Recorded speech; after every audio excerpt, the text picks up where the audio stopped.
So welcome guys to Wrestler Designs and to another boring but informative how-to video. In today's video, covering how to improve or upgrade your Mark III fuel pump. This is a Mark III fuel tank, which I'm actually going to be doing in a Mark II project. This is also a great upgrade if you have a Mark II Golf, which is carburetor, or even just a DigiFram. You've got the lift pump and the pump underneath. A lot of people now are upgrading to these Mark III tanks. You need actually a GTI one, a VR6 one, or a 16 valve one. I think the 1.4s have a slightly smaller kind of setup here, but I think you can use that as well. But yeah, this is mainly for the Mark III. It does also cover Mark IIs if you've gone for this style of fuel tank and the system, which I will be covering actually in another video, in my freebie Mark II project video, where I'll actually be fitting this onto the car and also showing you guys how to actually wire it up if you've got a carburetor car to go to fuel injection. But anyway, let's get back on track with the Mark III. This is the fuel pump, this is the tank. We're not gonna go here yet. I'm gonna show you guys the basics, and what we're gonna do is first things first, open your boot, clear your boot out. If it is, you've got loads of stuff in, lift the carpet up. So as you can see, this is what you need to remove. So you've got 3 little Phillips. Remove this cover and that will reveal to you the fuel pump sender unit and the fuel pump itself.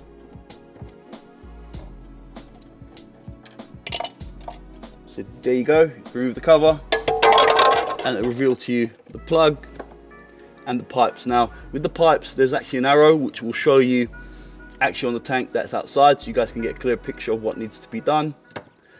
So unplug things, move the wiring out the way, and then depending on if someone's touched it, you might have Jubilee clips here, or you might have those kind of crimp-on clips that VW have. You're gonna have to remove those first. That's the first things first, is actually remove these fuel lines.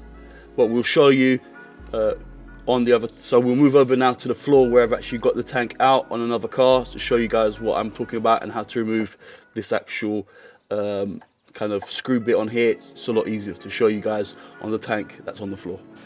Now, something I should have said at the very beginning actually is, when you're dealing with fuel, make sure you do it in a well-ventilated area, you know, and you've got no flames around, no sparks, because you're gonna run into trouble. We're out here with the tank that's on the floor, so I can show you there's a little arrow here, and that's a point to the front of the car, basically. Some tanks might have another arrow that you kind of match it up with. So always be aware of the orientation of where the pipes go. Now, what you do is kind of hit these edges around. I'll show you now how I do it. Kind of don't just keep on hitting on one side, kind of hit there, then hit there, then hit there, and it will kind of work itself loose.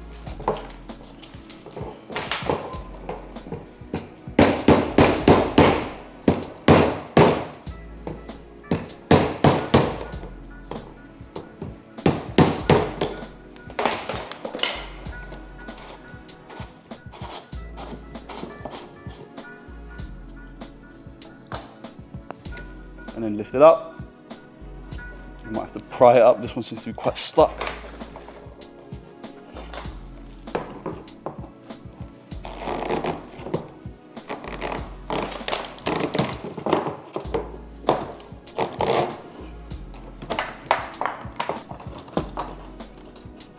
And as you can see, this top half will come away, leaving the bottom bit down there, which hopefully you can see.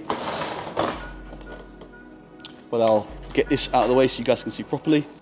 So you do have to be a little bit rough with it, but not too rough, because you don't want to damage the float, which is basically the sender unit for the gauge, shows you how much fuel you have in it.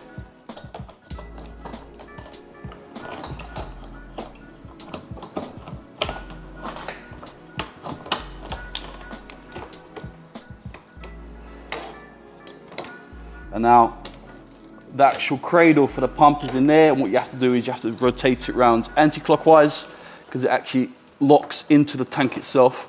This can be quite difficult, especially if you've got loads of fuel in here. That's another thing as well. Make sure you've got a low fuel level.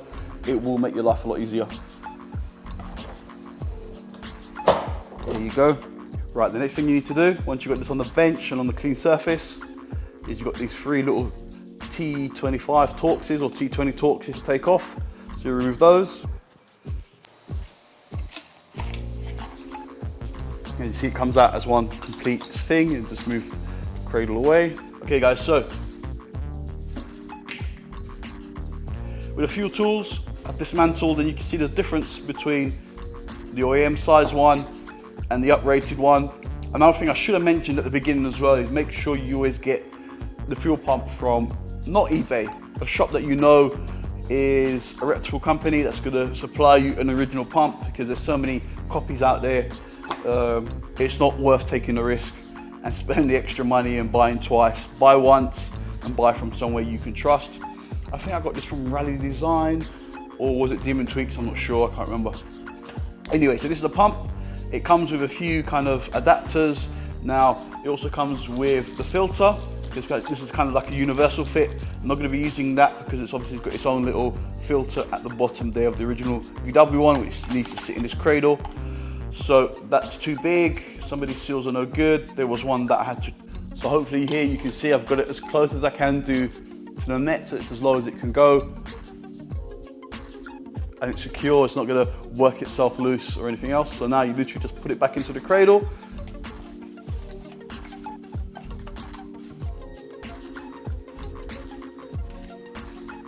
And there you guys, you can see it's kind of almost hits the bottom of the tank.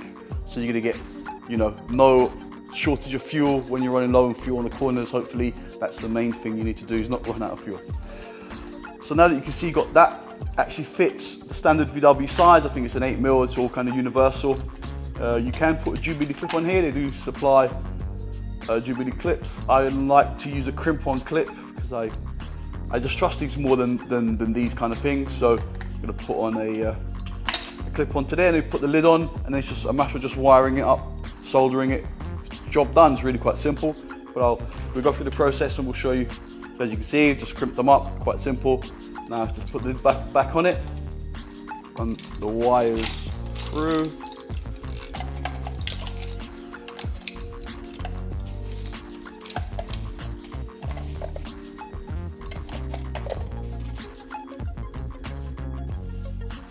Okay guys, so I've jumped forward here a little bit. It's quite simple really. I just put the lid back on. Also that little sponge foam bit actually wedged it in between the pump and the casing, giving me more secure, so it's definitely not going to vibrate loose and come up.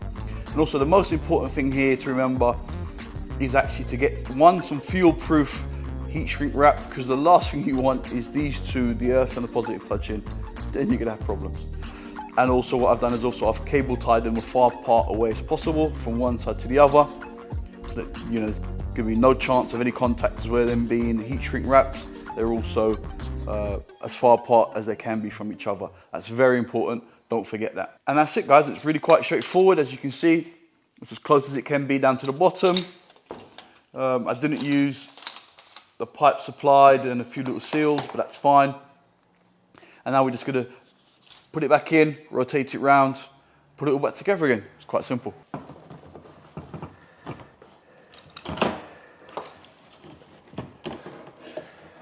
This can be quite difficult, is to locate it back into its thing and then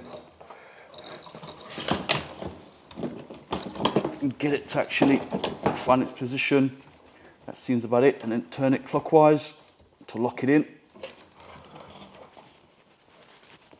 There we go, job done. And now you can get the float in. It's a bit tricky.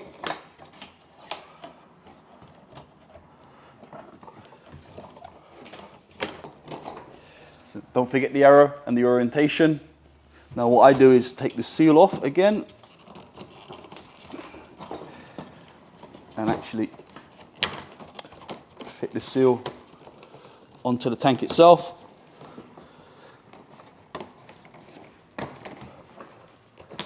Make sure it doesn't go under. This can be quite awkward. And then that's it. And then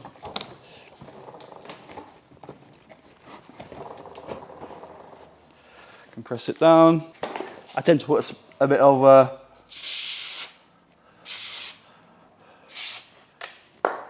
grease so that you can actually tighten it up nicely.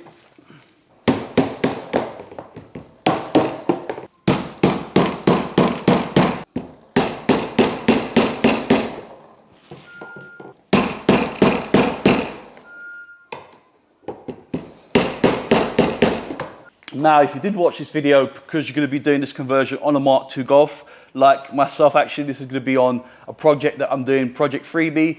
It's a free car that I got. It's a 1.3 5-door, which I'm turning into an ABF. And in a later video, or if you look on some of the playlists on the Mark II, I'll be showing you guys actually how to wire this into the fuse box, so you can actually run the power to the relay from the fuse box to actually power the fuel pump in that project. So that's worth watching. I might put a link up once it's up. And yeah, and please subscribe, supports the channel massively. Ding-a-ling-a-ling, click on that notification bell, and be safe, guys.